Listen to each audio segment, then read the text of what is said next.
एक गांव में रामू नाम का एक गरीब किसान रहता था।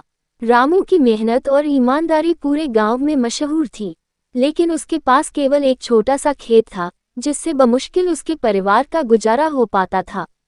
एक बार गांव में बहुत सूखा पड़ा, न तो बारिश हुई और न ही फसल अच्छी हुई। रामू और गांव के बाकी किसान बहुत परेशान हो गए। कई लोगों ने अपनी जमीनें बेच दी, लेकिन रामू ने हार नहीं मानी। उसने ठान लिया कि वह अपने खेत में ही कुछ ऐसा करेगा जिससे उसका परिवार सुखी रहे। एक दिन रामू ने सुना कि पास के गांव में एक बड़ा व्यापारी आया है, जो किसानों को नई तकनीकें और बीज के बारे में बता रहा है।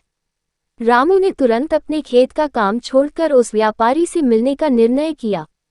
व्यापारी ने रामू को समझाया कि वह नए प्रकार के बीज और खेती की आधुनिक तकनीकों का उपयोग करे। शुरुआत में रामू को इन बातों पर यकीन नहीं हुआ, लेकिन उसने सोचा कि क्यों न एक बार कोशिश की जाए। रामू ने व्यापारी से बीज खरीदे और उसकी बताई हुई तकनीकों को अपनाया।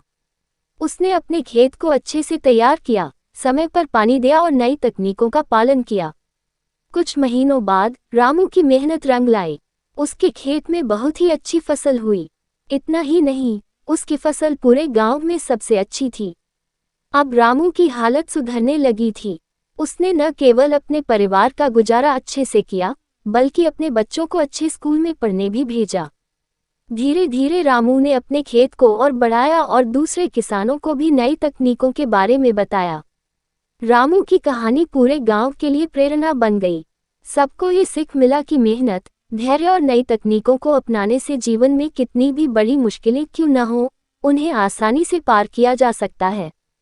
रामू अब न सिर्फ अपने गांव में बल्कि आसपास के गांवों में भी एक आदर्श किसान के रूप में पहचाना जाता है।